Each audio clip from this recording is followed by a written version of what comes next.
Shadows where the truth hides deep. Echoes of the lost and the secrets they keep.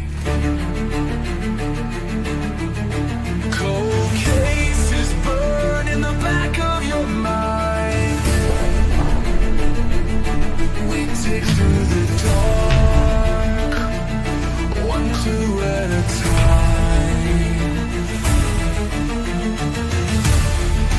This ain't fiction, this is blood, this is truth. 12-gauge investigative justice uncaged.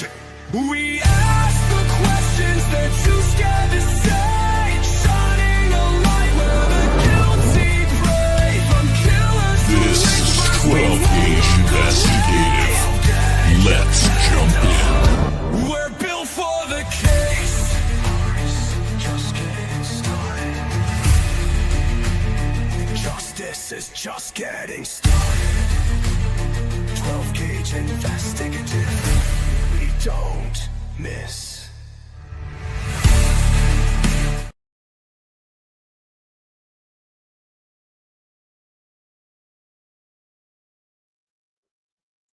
All right. Happy Saturday to you all. My name is 12-gauge and welcome to my channel, 12-gauge Investigative. You know, this morning I wanted to go back in time and talk a little bit about a case that has always fascinated me. And I've presented this case before, so I got a little bit of commentary with it. So I want to just go ahead and start it up. And let's talk about the Stephen Mcdaniel case. If you're not acclimated to this case, it is pretty much based on a college campus off-campus home where Stephen and his victim lived, and they were going into the law. They were going to be lawyers, both of them. He lived next door to his victim. But one thing that intrigues me about this case is how people say, if you're going to do something in your life, why would you throw a promising career away to do what it is that you do? Well, in this case, you're going to see how Stephen was pretty much on path to be able to be successful, because he was going to be a lawyer. Hey, Texas, how's it going, man? Glad you're here. So I want to go ahead and start this because it is an interesting case. And it kind of shows you, not only do the brilliant feel that they can get away with murder, they also feel like they're the smartest person in the room. Just like I was talking about the last couple of nights. So here we go. I'm playing this with the fair use, and I'm only giving commentary based on my understanding of what's being shown. Without further ado, let's get going. The city of Macon in central Georgia. Today we meet 27-year-old Lauren Giddings. Born to parents Karen and Bill, Lauren had two other sisters, Sarah and Caitlin, and she was the oldest. They were very close and said that the real star of the family was Lauren's dog, Butterbean. Lauren had always been driven, and her dream was to become a public defender. In the spring of 2008, she made the move from Maryland to Macon, Georgia, to pursue this.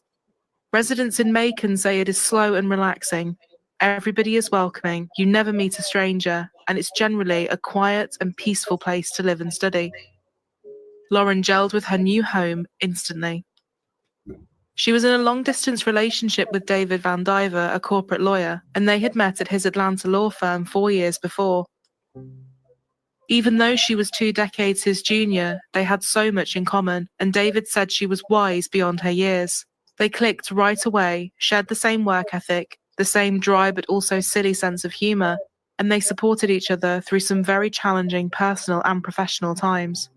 And one of the things that I like to point out in these cases that I do cover is the fact that these individuals, most of them that get murdered or get taken out, is they're living such a promising life that they have such potential to be more than the average person. Lawyers, doctors, public defenders, you name it. They're moving up the ladder to get some kind of stability in their lives. And just like Lauren right here, she had a boyfriend. The picture looks happy. Nothing to really pick apart. And many times whenever you're living a life where you're aiming for success, you don't really focus on all the negativity around you. It's hard to see. David said she was outspoken, intelligent, and very level headed. Lauren even managed to charm his very protective older sister, something he joked was impressive as nobody had managed to do that before. Little did Lauren know, David was planning on proposing to her. He had already chosen the perfect spot. However, the vast distance between them since her move had made things hard, and they briefly broke up. Lauren had started seeing another student called Joe, but she quickly realized she still loved David a lot and really wanted to make it work. So she called things off with Joe, and he was pretty upset, but they did remain good friends. Flash forward to June 2011, and Lauren had just graduated from one of the oldest law schools in the United States, Mercer University's School of Law. Naturally, her dog Butterbean was there to watch her graduate, as was David and her whole family. Lauren was now looking forward to taking everything she had learned and throwing herself into the next chapter. The next big step was passing the Georgia bar exam, and every spare second she had was going into prepping. After graduation, she attended her sister Caitlin's wedding back in Maryland and told people after this she really needed time to knuckle down and focus on her work. The family all knew it was the last time they'd be together for a while, and this, Like I said, going to her sister's wedding, preparing to take the law exam, just normal life, just living normal life. Not worrying about, am I potentially going to be killed in the near future? And none of us ever know what the future holds. made Caitlin's big day even more special. Like many students after graduation, Lauren had opted to stay in Macon instead of going back to Baltimore. She lived on the second floor of the Barristers Hall, Unit 2. Barristers Hall was a place built exclusively for law students, and it was situated directly across from the campus. Still being able to go in and talk to lecturers and use the library while she was studying for the bar, Does that sound familiar to another case that we cover on here? Didn't live far from the campus in an off-campus housing. just meant it made sense for her to stay there a while longer. Back at her apartment, though, her safe and quiet space soon felt very different. Lauren had spoken to her sister about something that she couldn't prove and knew sounded strange, but was convinced was happening. She could feel things were being moved around, like someone was coming into her apartment. When she got home after being out, there was a weird energy she couldn't explain. She felt someone was watching her. Okay, as we're going through this, I want you to take some mental notes of some of the things that you hear out of this that we currently hear in a case that we cover on here quite thoroughly. And you let me know if you hear certain things that other people have said about this other case. That was one right there. She said she felt like somebody was watching her. Have we ever heard that before in some other case that we cover? Also, energy is energy. Have you ever left your house for a little bit and then, let's say one of your family members has the key to your house or whatever, they stop by, they grab something, or maybe someone you live with comes in move stuff around, and then they leave, but you come home not long after they've left, and you didn't even know that they stopped by the house really quickly. Nothing nefarious, but you can sense the energy of the room has changed. You feel it. You feel it the moment you walk through the door. There is something different than when you left, especially if things are moved around. Tell me what y'all think, chat. Have you ever done that? I mean, I believe that we all have. Or we walk back into an office and we think, that's weird. It seems like somebody was just in here. Tell me what you think, chat. Does that sound appropriate? Yes or no? Thank you, But Aquarius. there had been no signs of a forced entry, so she had no idea how this could be happening. This uneasy feeling she had not subsided, and on June 25th, 2011, late into the evening, she sent an email to David about her concerns. David told her not to worry and said it was probably just some hoodlums messing about, but not actually intent on doing anything. And she was working hard and not really leaving her apartment much, so it was possible she had been going a little stir crazy without realizing. Lauren sent out a mass message which read in part, "Hey guys, I'm hunkering down to study for the bar. Please don't be offended if I don't respond to texts or emails." And in the following days, no one heard anything from her. And that's fair enough. She sent out a message. She was gonna hunker down and study for the bar exam. That's logical. Nobody's gonna think anything nefarious. She's living her life. She's hunkering down. She's gonna study for this law exam. And they want her to pass. They're not gonna be wanting to be the person that interferes with her getting her law degree. I mean, not law degree, her law license, to practice to be a lawyer. Apart from going to church and making time for the occasional workout, she was doing little else apart from reading, so a few unanswered messages or phone calls was not something that was immediately alarming. But her best friend Katie and her sister Caitlin had repeatedly tried to check in with her, but were being met with silence. Caitlin was on her honeymoon and sharing photos, and it was strange that she wasn't replying to any of them. It didn't feel that she was just focusing on other things. It started to feel like something was wrong. A fellow student, Ashley, got a call from Caitlin asking her to stop by her apartment and check in. Before Ashley went, she tried calling her too, but Lauren's phone was now going straight to voicemail. Ashley and her boyfriend pulled up at her apartment and noted that Lauren's car was still parked outside. Using a spare key, they let themselves in.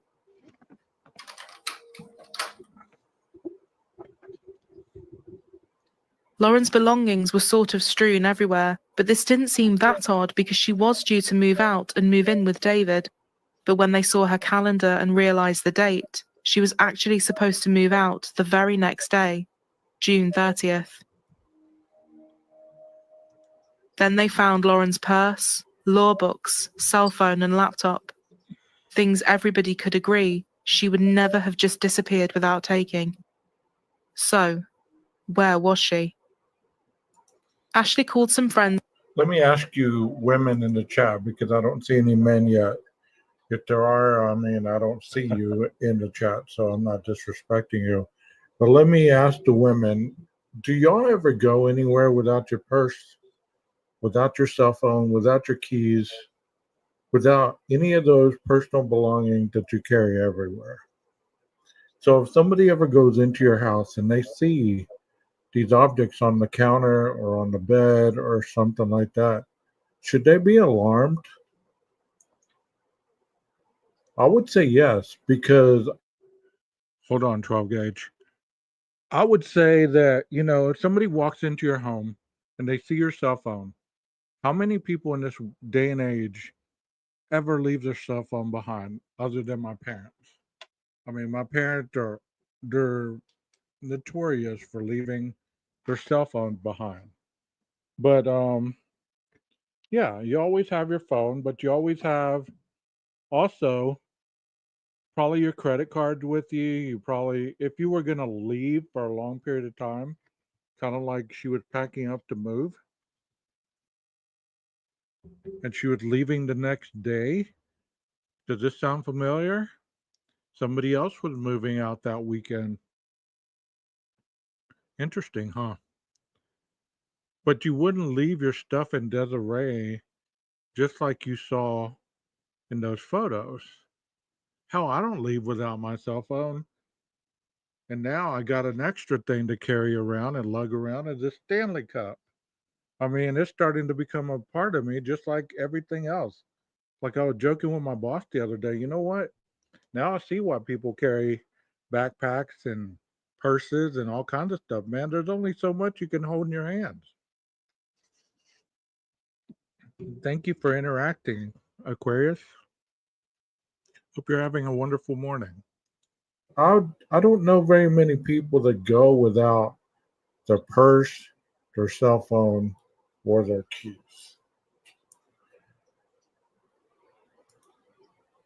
And people she knew lived in the same complex.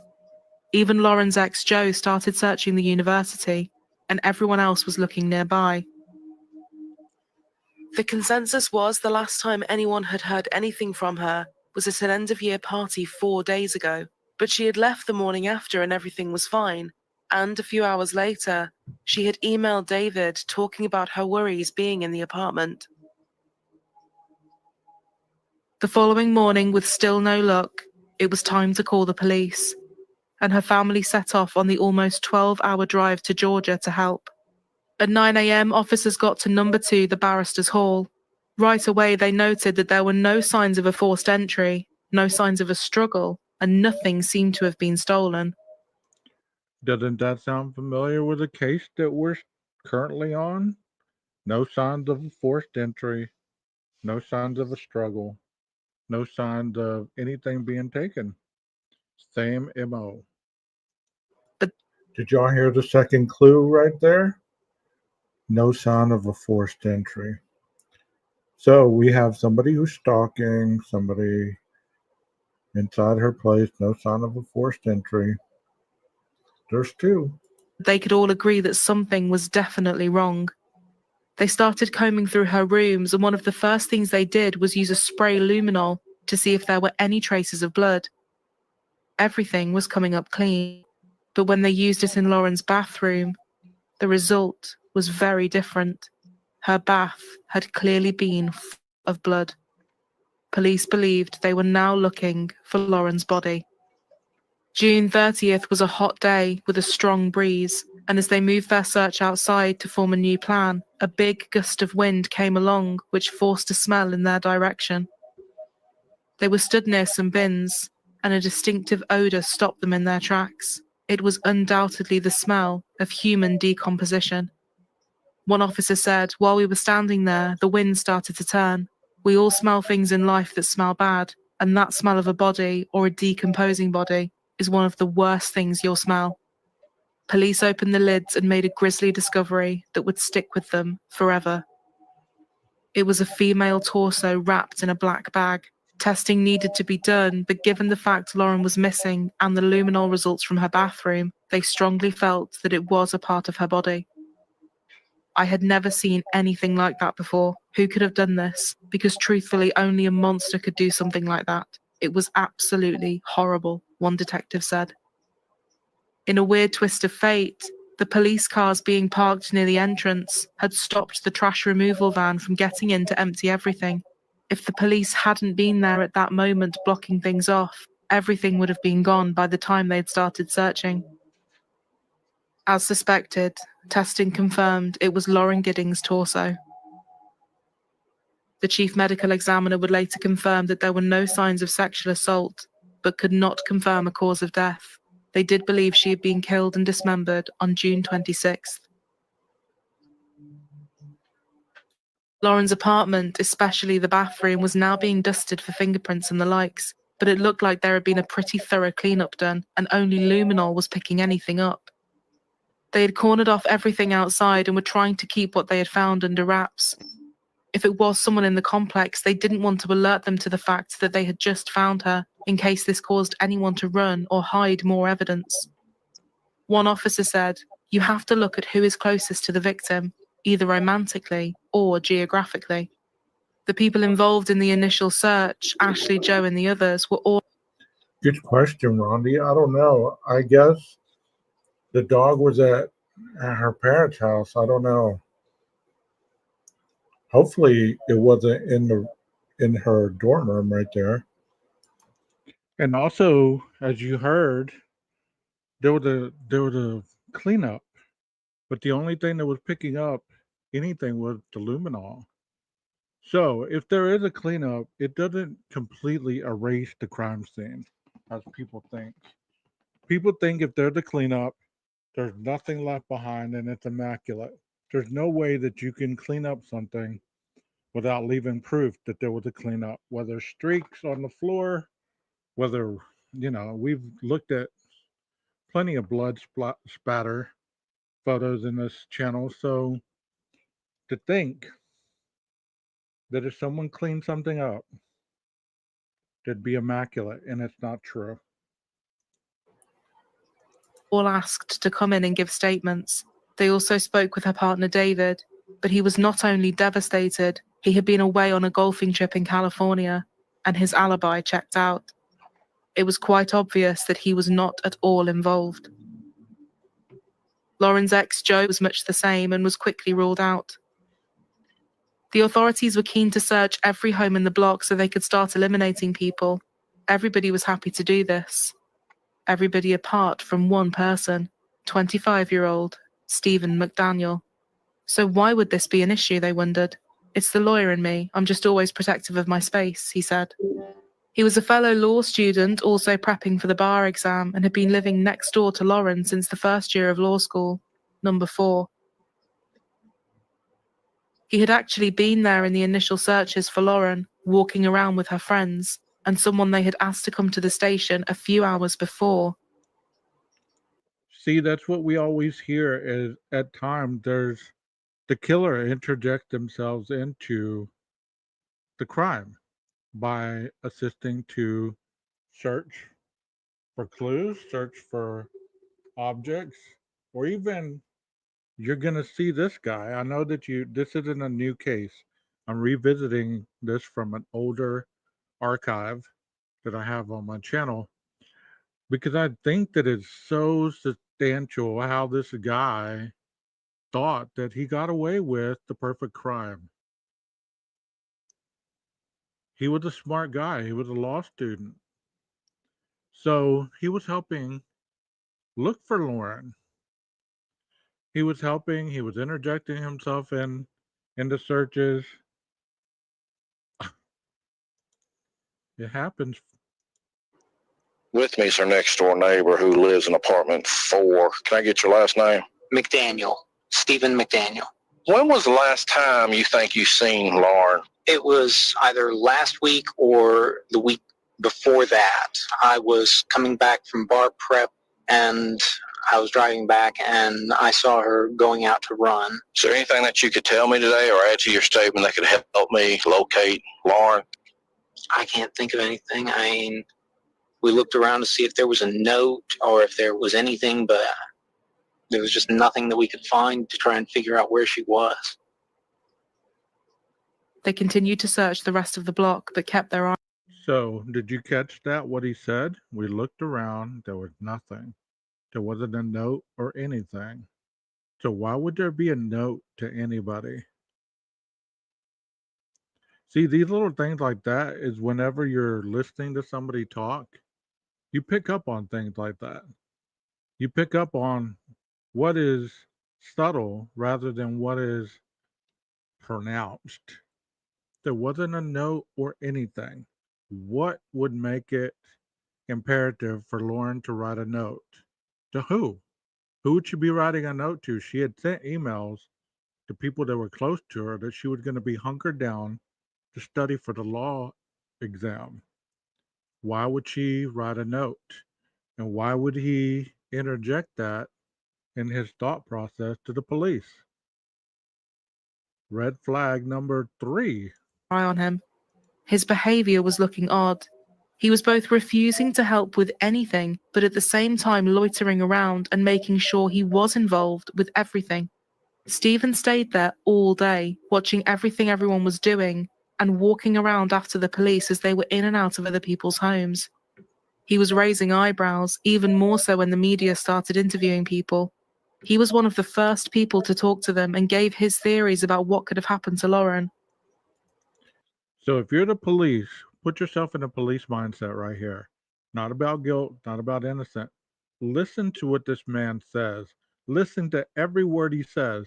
If you're listening to this and you're looking for a missing woman, would he be a guilty party? Even if you know the answer of how this turns out, look at it in a different light today. I want you to really get used to deciphering between word salad and subtle clues. Here we go.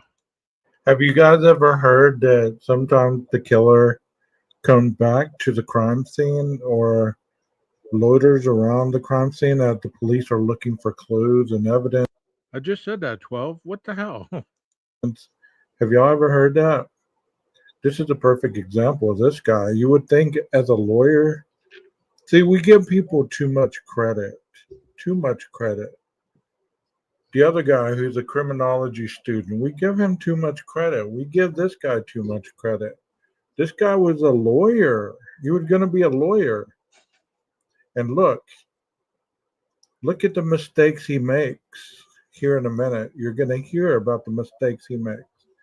And you wonder, well, how can somebody who's so gifted in the law enforcement arena, the knowing the law, knowing this, that, and the other, how did they make so much mistakes? Well, you're going to see how. So you've heard that the killer most of the time always comes back to the scene of the crime. Awesome. Thank you, Paula. So let's hear what Miss. No, this guy was a neighbor of hers. The guy that she had recently broken up with lived miles away. She had went to Georgia to continue her education and take the bar to become a lawyer. And this was a neighbor of hers. He lived in the same apartment complex. He actually lived right next door to her. And they even used to go study, but I don't want to ruin all of it because it does talk a lot more about this case. So here we go. Mr. Stephen Mcdaniel had to say to this reporter. Y'all look at his nonverbals, look at his verbals, and as we do all the time when we're looking at stuff, I want you to look it through an investigator's eyes. So what would you see if you were watching this interview go down? What would you notice about this guy? Don't let your emotions speak for you. Excuse me. But what would you see about this guy? Now here we go. That was living there? Yeah, Lauren was my neighbor. We're just trying to find out where she is at this point. I mean, no one has seen her since Saturday. I mean, the last time anyone heard from her was an email that she sent out, and no one's heard from her since. And did you see her hang out with anyone at the time? I mean, no one has seen her since Saturday. I haven't seen anything. I mean, you always hear noise outside, but it's just people walking by pretty much. I mean, she's as nice as can be. I mean, very personable, very much a people person.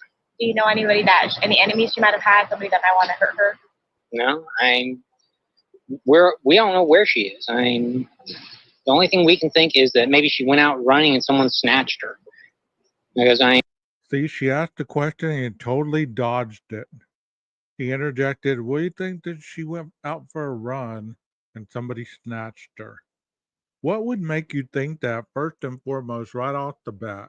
And we went over. One of her friends had a key. We went inside and tried to see if there was anything amiss. But I mean, she had a door jamb that was sitting right by it, so there was no sign that anyone broke in. I mean, the door was locked when everyone got here. What about in the parking lot area?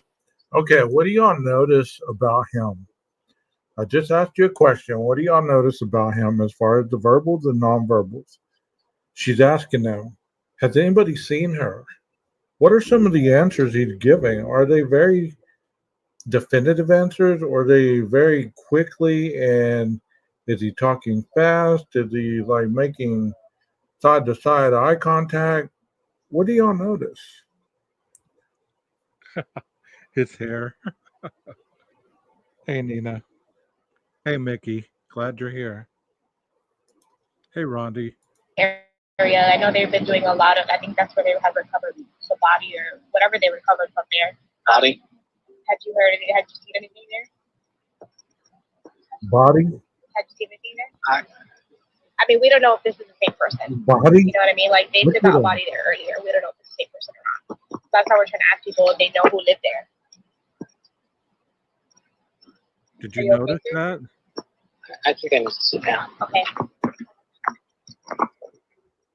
At this point, only a few people knew about what they had found in the bin.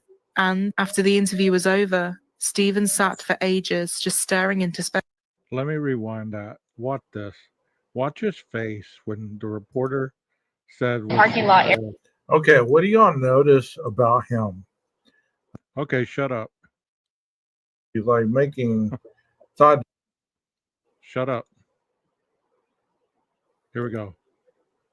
Area. I know they've been doing a lot of. I think that's where they have recovered the body or whatever they recovered from there. Body?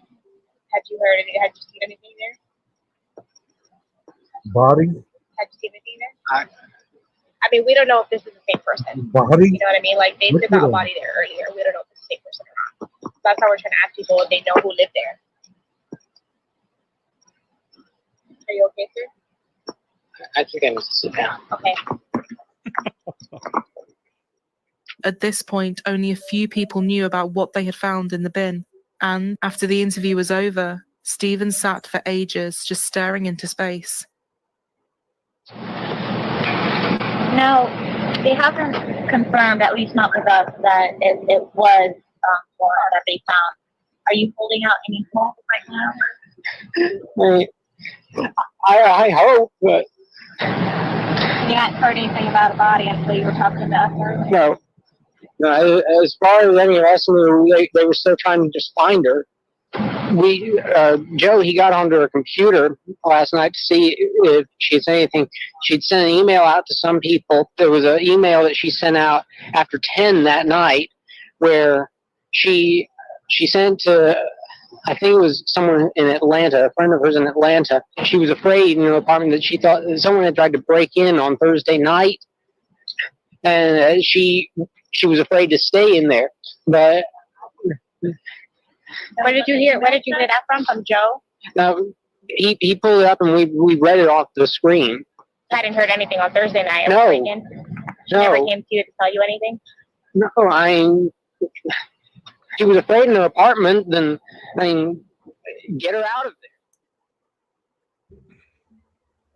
A few hours later, he finally let the police into his apartment. He was stockpiling food, energy drinks, and lots of various weapons too. They looked through the drawers and found a variety of things, including some condoms. When police pulled them out, There's tip number 3. He had a firearm. He had a knife.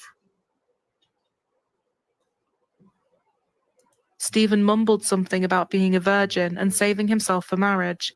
He started talking to them about being on the dating site eHarmony, but said he wasn't having much luck with getting dates. He was acting so oddly, and when police asked why he had the condoms, he muttered something about breaking into 2 neighboring apartments and randomly deciding to steal them. With his own admission that he had been breaking into other people's homes, just feet away from where Lauren had lived, police arrested him for burglary and brought him in for further questioning. Macon police say a canine unit from Dooley County has volunteered to help in the search for the remains of murdered Mercer grad Lauren Giddings. He definitely Macon put in police are himself in following it. several leads in the case, but so far have no official suspects. Giddings' neighbor, 25-year-old Stephen Mcdaniel, remains in jail tonight on unrelated burglary charges. Police continue to gather statements from students and neighbors in what they're calling a detailed, painstaking process. Although he had been keen to talk to the media and know everything that was going on, he was now totally silent. All right. Y'all listen to We gotta ask this you a few interrogation. more questions. You came down earlier tonight, me and you talked, all right. You don't have any weapons on you, do you? No. That's just you are. What's wrong? You know Detective Patterson, right? Yes. Do you remember? Put your hands up here. You remember us talking? I need to know about this girl right here. You know her? Yes. Who is that? Lauren Giddings. Does she live next door to you? Yes. Okay. Look at me when you talk to me, son. Okay? Was you friends with her? Yes. I'm asking you for help. I need your help. Can you help me? I don't know. You don't know if you can help me? Yes. I need your help. Help me out. Tell me what to do. There were inconsistencies with what he was saying, and he was reluctant to answer things. It was mainly yes, no, or I don't know. What do you think happened to her? I don't know. Do you even care that no one can find her? I mean, I don't know, do you? Yes. Well, you know there was a body found in the trash can next to the apartments. Yes. And it's a female, white female's body right next to y'all's apartment. We don't know 100% sure it's Lauren, but we're pretty confident that it is. I mean, who would do something to somebody and throw them in a trash can? I don't know. And you know why we've been working all day trying to find Lauren, right? Yes. Because her family wants to know where she's at. Yes. And I don't know what to tell her family. So I'm asking you, what do I need to tell her family? I don't know. Do y'all think he had something to do with it? I know a lot of you already know this case, but those of you that don't know it, do you think he had something to do with it? Do you believe that he's being honest? On you, brother. What do you want me to tell her family? Huh? I don't know. Well, I need to know. As well as this, his mannerisms were strange. Police said they hadn't seen anyone respond this way in an interview before. He sat almost perfectly still the whole way through, barely even moving his head, with officers having to ask him to look them in the eyes from time to time. The interview footage sped up highlights just how eerily still he sits, and how unusual it looks in comparison to the officer's natural demeanor. Doesn't that kind of look like somebody else we know, able to sit still for a long period of time, barely make eye contact, and when he does, he's just kind of staring right through you? Kind of eerie. Or the word that people use, creepy. Even when detectives left the room, he remained in the same position, staring straight ahead.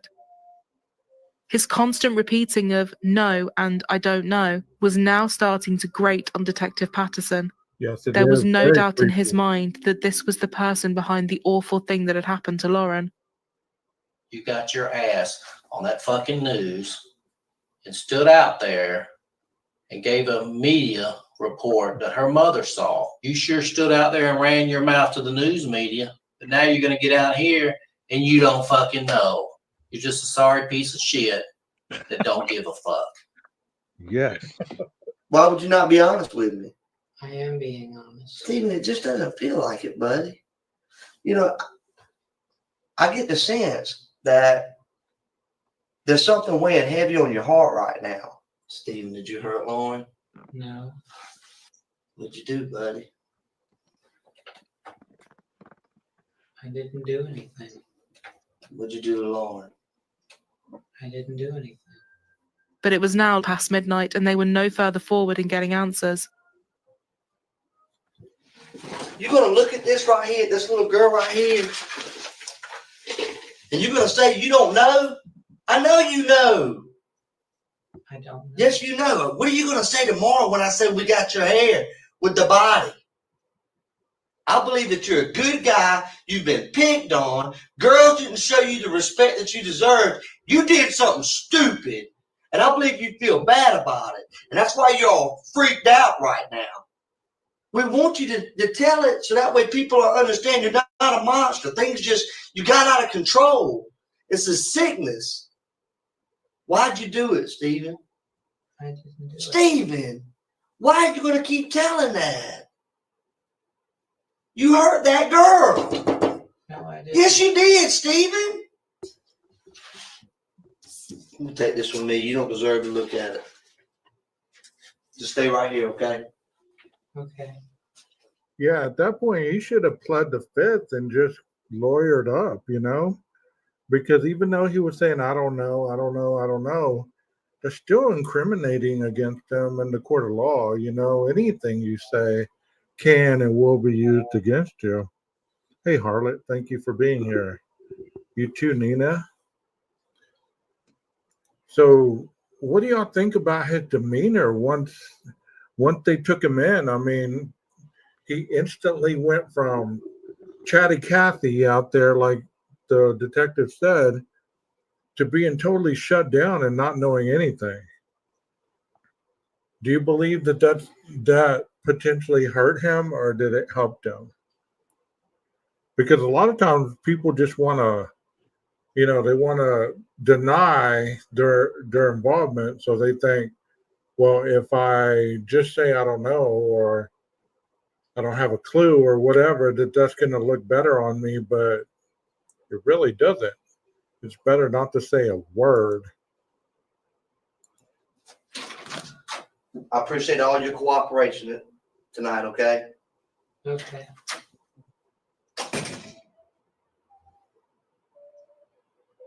Stephen also revealed he had 2 scratches just above his hip as well.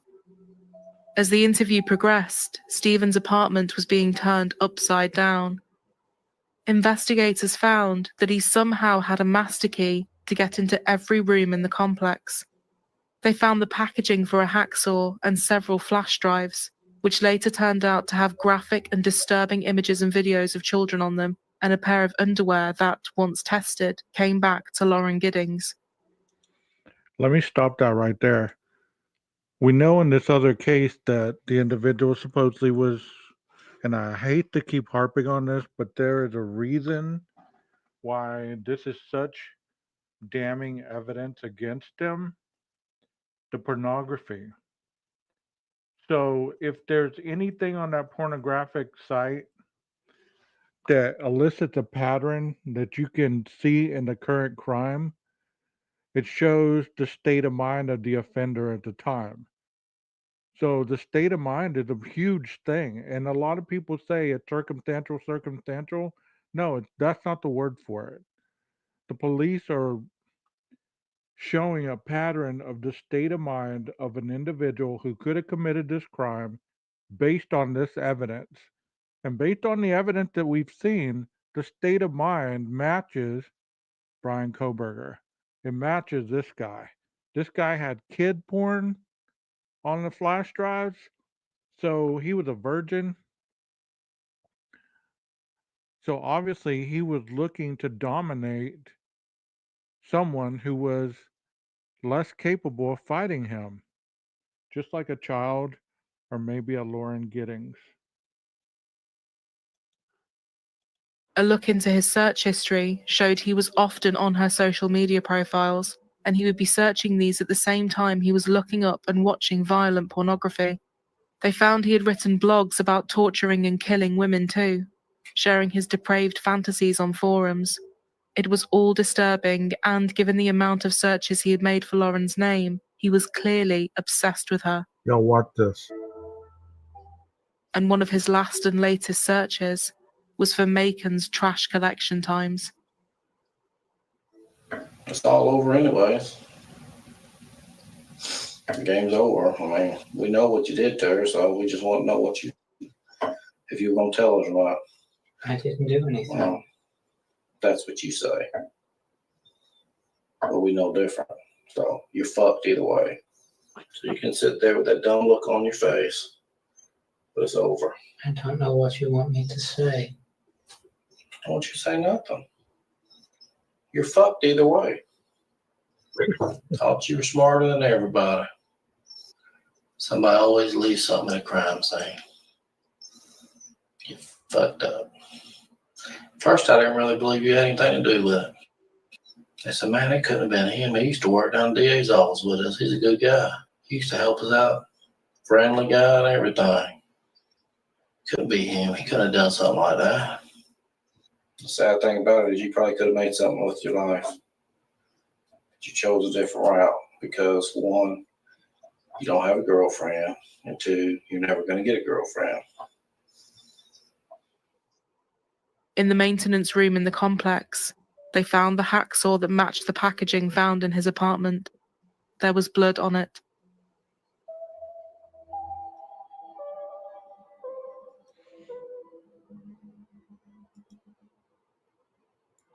You think this is some of the same kind of footage that we're going to see in the trial of that other individual that we are not naming at this moment? You think we're going to see some of this kind of stuff where, when he was interrogated, because he's been interrogated probably more than once, you think we're going to see him shut down like that? I don't know. I don't recall. You think he's going to say anything?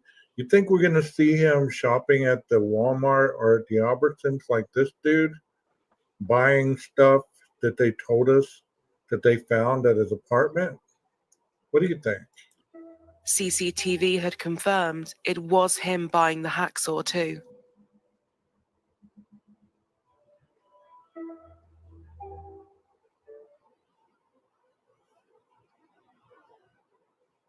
They also found a bloody sheet, and both of these came back to Lauren.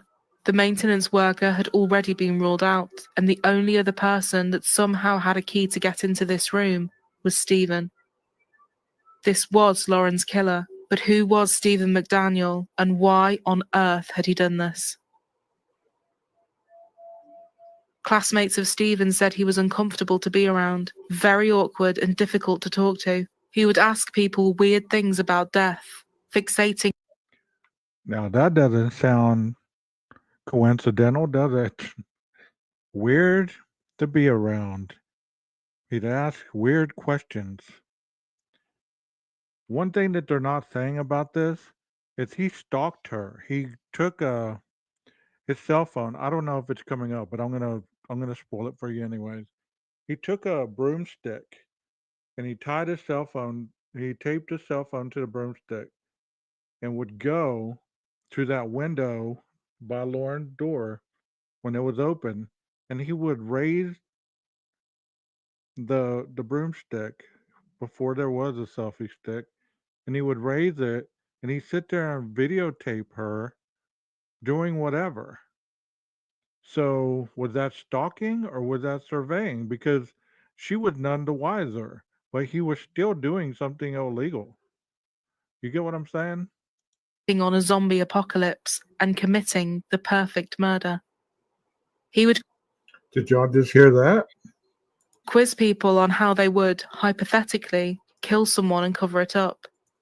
He would quiz people hypothetically on how they would kill somebody and cover it up. In school, Stephen was actually voted most likely to be famous. His fellow law students said he definitely thought he was the smartest person in the room, smarter than everyone and arrogantly so. Always ready for a debate even if he was totally wrong. He would bicker with everyone, Lauren included, and other students said he was quite happy to disagree and argue. He wasn't there to make friends. That was clear, one person said. They, along with their teachers, said he was an average student. He wasn't someone that really stood out in any way, but he sure spoke like he did. Now he was finally coming to the end of his time at university, and he was unsure as to where to go next. He was finishing school with no friends and no future plans. He was somewhat adrift. From the minute they started living next door in 2008, Lauren had really tried hard to be his friend and be supportive. She even stopped to introduce him to her mother Karen when they saw he was hurriedly walking alone around the complex. Karen met him again on the eve of their graduation. There was something about him, she said. After she spoke to him for the second time, she couldn't help but think of him living next to Lauren. I thought it was odd that he always kept the windows and curtains closed. You never saw him, she said. But as nice as Lauren was trying to be, he had the same effect on her that he did on most people. He just made her feel uncomfortable. In an email that Lauren wrote to David in 2008, the same year she moved in, she spoke about Stephen's behavior and wrote about butting heads with him in class. She said, "Got the stink eye. He's out to get me." But Stephen had definitely taken a shine to Lauren and had asked her to go out on a date a few times. But as well as being in a relationship, she just wasn't interested in him like that. From this point on, she was only being polite if she saw him, but was definitely keeping her distance. With everything they had found, on August 2nd, 2011, Stephen Mcdaniel was charged with the murder of Lauren Giddings. He was also later charged with 7 counts of child sexual exploitation too. How are you, buddy? All right. May I ask you a few more questions? I had nothing to say without my attorney. You don't want to hear what we have? All right. I want my attorney. Despite his lawyers requesting his bail be set at $100,000, it was set at almost $1 million. A grand jury indicted him on 1 count of murder, and once all of his devices had finally been analysed, 30 counts of child exploitation too. The case building against Stephen McDaniel in the murder of his neighbor, Lauren Giddings, is getting stronger. Today, a grand jury announced there's enough evidence to prepare for trial. 1 count of murder and 30 counts of sexual exploitation of children. Those are the heavy charges stacked against McDaniel, who's been in jail since July 1st on unrelated burglary charges. More than 20 grand jurors heard from the district attorney's office this morning before deciding there's enough evidence to let this case go to trial. This indictment says evidence shown today leads the grand jury to believe Stephen McDaniel did kill, murder, and cause the death of Lauren Giddings, a human being, by inflicting bodily harm in a manner unknown to the grand jury at this time, including decapitation of said victim. Since the grand jury had... See, if there was no gag order, we would have got to read the other dude's grand jury indictment. Decided there is enough probable cause in this case, the next step is arraignment. That's when McDaniel will enter his plea, and according to his attorney, Floyd Buford, it'll be not guilty. Although everything against him was really strong, the prosecution did note that it was still a largely circumstantial case. Apart from the underwear, there was nothing tying his DNA to her. Nothing of his was found in the bathroom, and none of his DNA was on the hacksaw either. In terms of the underwear, he could potentially explain it away as... So the only thing that was found on her to tie him to that murder was DNA. Everything else, there was nothing on the hacksaw. There was nothing else on anything. I've always been intrigued by this case because it seems so familiar to the ones that we're looking at right now. Something he stole, just as he had done with the condoms. They still... You're going to trip out on how he got rid of the evidence. You're going to trip out. Could not prove the cause or time of death either. No DNA, no connection other than the underwear. What do we have in the other case? No DNA other than the sheath. Nothing else that we know of. Damn, But nonetheless, they were confident and ready to take him to trial. More evidence would soon be brought to their attention, which really did cement everything, and it was chilling to watch.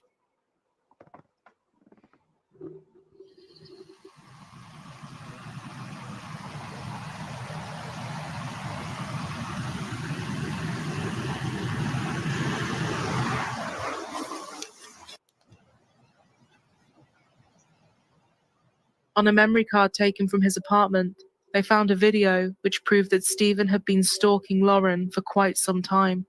Her feelings and worries about someone watching her and breaking in were not unfounded at all. On the same night Lauren was murdered, he had been filming her home through the window. He had taken a wooden pole, which he had duct taped a camera to the end of, and then held the pole up to be able to see into her rooms through her blinds. Prosecutor David Cook said the second he saw this, he said, "That's the guy." I don't know if I comment on this, but I'm going to say it right now. Wouldn't that be interesting if there is video of any of those 23 times that he has of any of the roommates that were murdered? If he has any video of him filming through the windows, filming any of the murdered victims around the house, any type of surveillance type videos, any of that. Wouldn't that be interesting if that was found and had just not been talked about yet? So he was the original selfie stick maker. A few days later, hundreds of people filled out the St. Mary of the Mills Church for Lauren's funeral. Despite the best efforts of everyone, it was still only her torso that had been recovered, so that was all they could bury that day.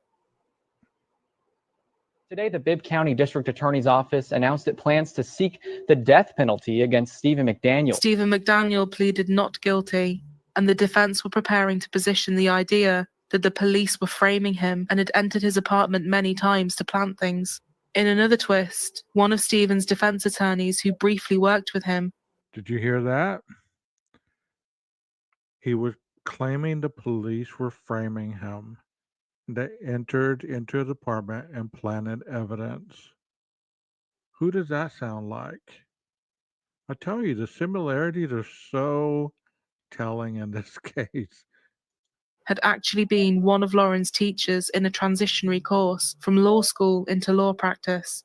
He said he had admired Lauren and enjoyed teaching her, but one thing he did remember was that she was opposed to the death penalty.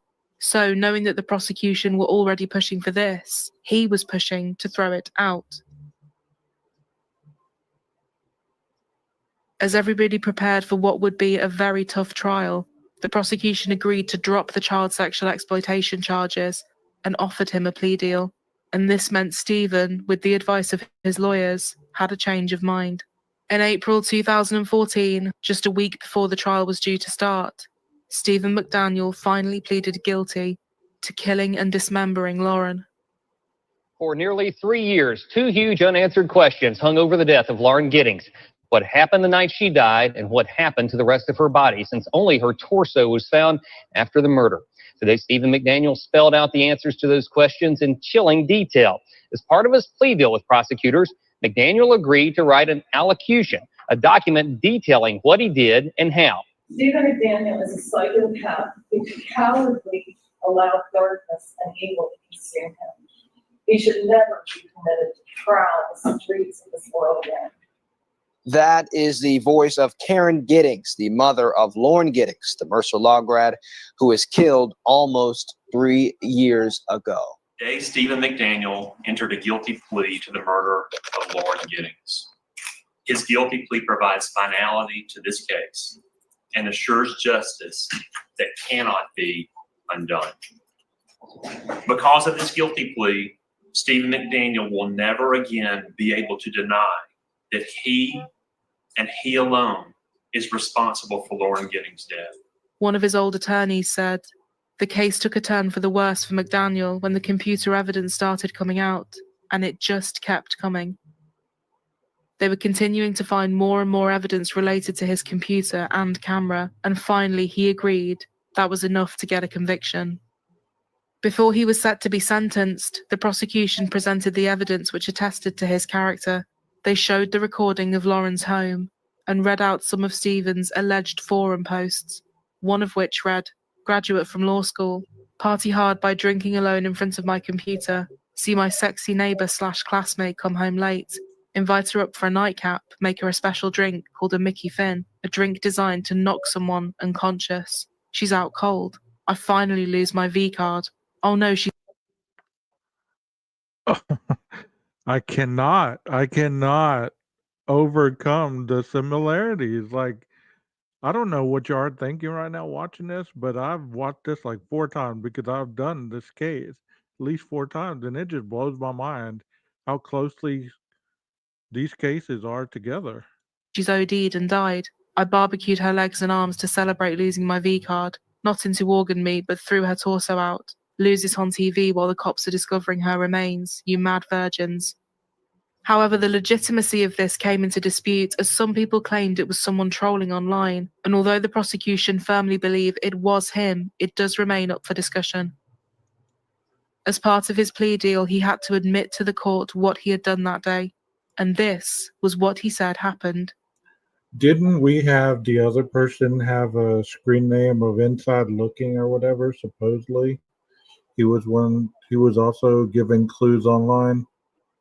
At around 4:30 a.m., he unlocked her door using the master key. He was wearing all black with gloves and a mask.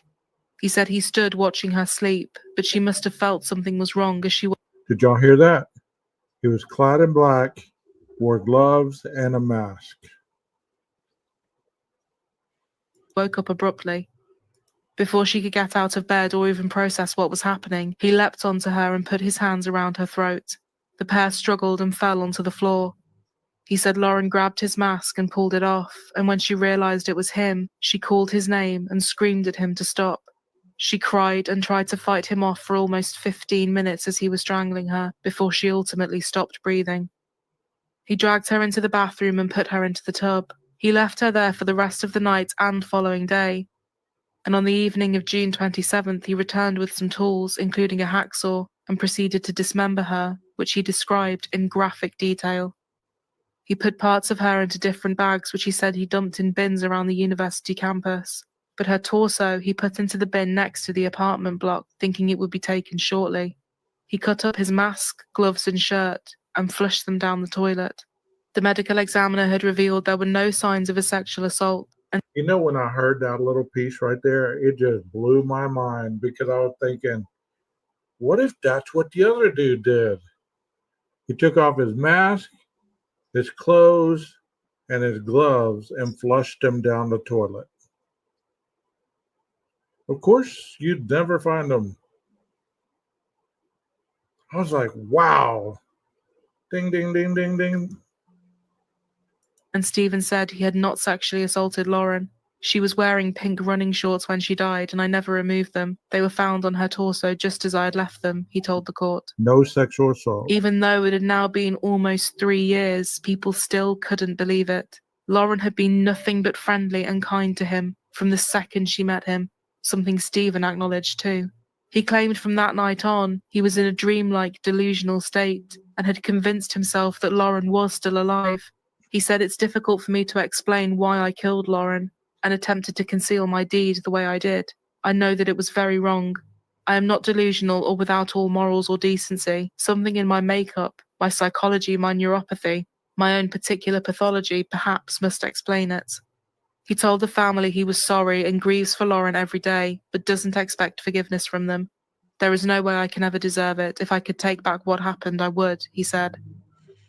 The only reason the prosecution did not end up seeking the death penalty was because Lauren herself was so against it. Her family respected that and said they hoped he lived a long life in the worst possible way in prison. Stephen Mcdaniel was sentenced to life in prison with no chance of parole until 2041. After he was sentenced, from prison he wrote a lengthy letter claiming he had been the victim of police intimidation and his case from the start had been unfair. Continue to get new glimpses into the psyche of Stephen McDaniel. In a neatly handwritten 2-page document filled with small lettering, Stephen McDaniel outlines his experiences with Macon police. He complains that police yelled at him and intimidated him in an interrogation room for hours during the early stages of the investigation and wouldn't even let him go to the restroom without permission. McDaniel details being so upset he suffered a seizure and required medical help, but was only told that the EMT could look at him if he'd allow police to search his apartment. He says even after they got into his apartment, police never gave him medical care. He demanded a new, and in his eyes, fair trial. So 4 years later, he filed an appeal where he represented himself and called more than 10 people to be interviewed, including his old lawyer, whom he was seeking damages against. Now, things really didn't pick up until later in the afternoon as McDaniel began questioning his former attorney, Floyd Buford. And McDaniel decided to waive his attorney-client privilege, meaning that Buford had the ability to speak freely regarding his discussions with Stephen McDaniel. Up until the last couple of weeks of your case, I was strongly in your corner. The graphic, specific, detailed confession, which we were shocked about in the jail, and then combine that with the searches on the internet, the fact that you had done searches about having sex with dead people, things of that nature. All of that combined to a heavy, heavy evidentiary problem in your case. On top of that, you possess the most horrific child pornographic photos I've ever seen.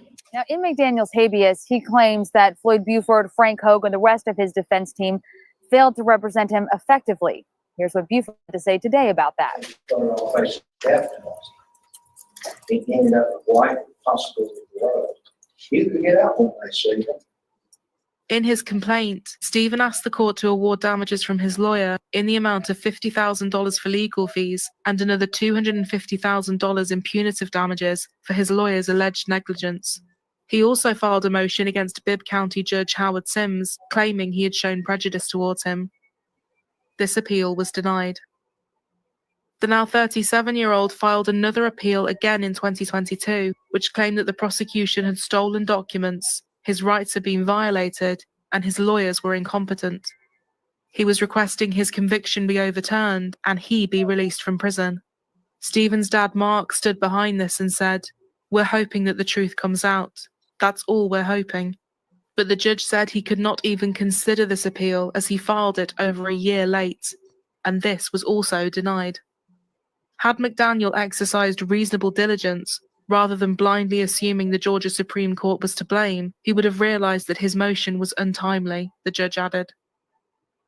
Stephen has already filed another appeal, and this is still ongoing.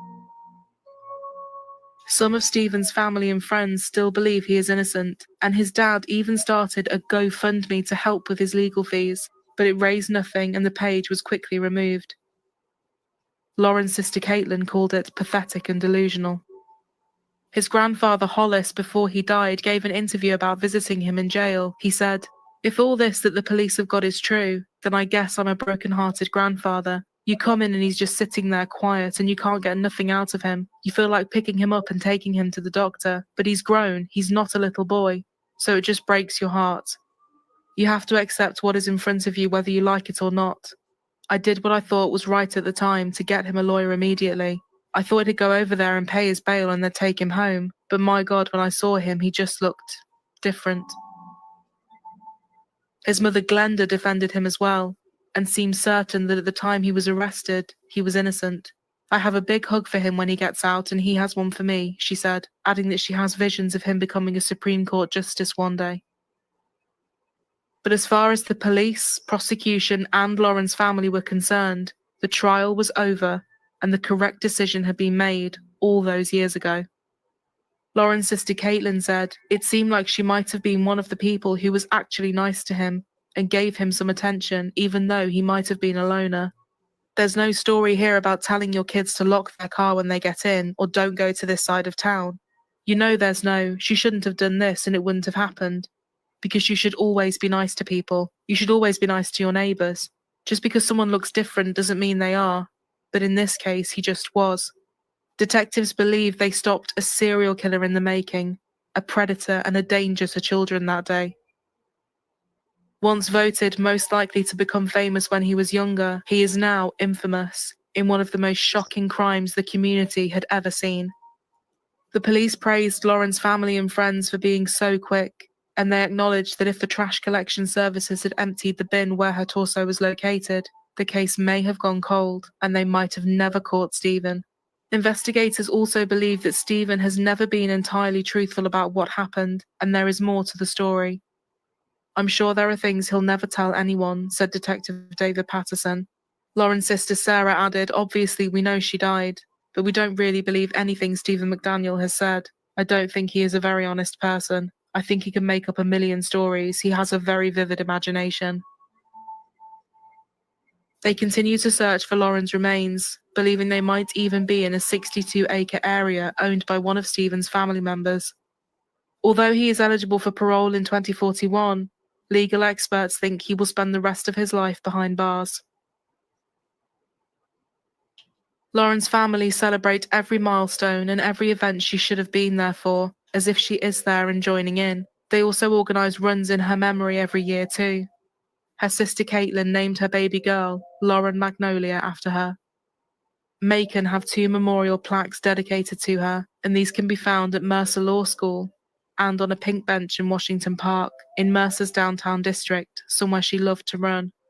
Lauren's family also established the Lauren Teresa Giddings Scholarship.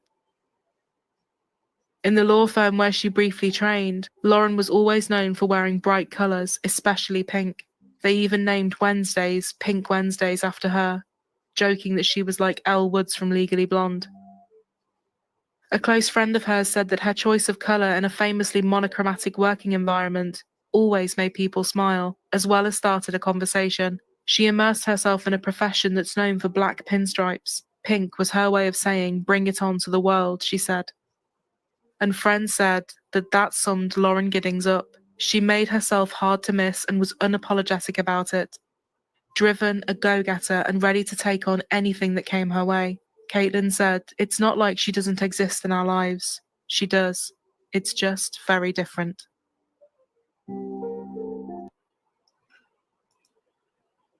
Okay, so that was awesomely.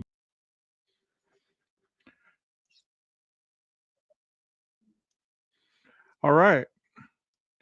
12 gauge had to go to sleep over there, so I had to take over the live. You know, it's interesting how this case and another case has so many similarities, almost strikingly similar in so many ways. If you look at it evidence wise, you'd really be able to see that this is deeper than the surface. And this guy was going to be a successful lawyer. So was the victim. She was living her life, and he was living his fantasy life. And unfortunately, her life collided with an individual that had no qualms about hurting someone or even killing them based on his own sick fantasy. And that is just terrible to think about. And I know that many people can't fathom that in their head. They can't go there because they believe that everybody is a good person underneath. But let's be honest, there are some people that are just not right. They're not good. And they are potentially dangerous. So we have to be vigilant in all that we do, everywhere we go. And even the people that we may think could never hurt us and they're just only out to help us. It's been proven on this internet time and time again that not everybody is who they say they are. Rondi asked one more question. She says, "Why wouldn't he reveal where she was buried?" I think he did reveal it. He had to write the disposition at the end for pleading guilty. So the police probably know. He just probably lied to them about the location. So they continue looking for that body or the rest of the head and the rest of the body. Just a sad, sad case. And I guess if this case was around in 2022 through 2025, people would be advocating for his innocence as well. Nothing to see here. Coincidental evidence. But there's plenty of state of mind that shows you that this individual was deranged and that he was not right. And more often than not, he could have been culpable for the murder of Lauren Giddings, and 6 or 12 jury members of his peers found him guilty. And that is the rest of the story. Y'all have a wonderful Saturday. Maestro, cue that music.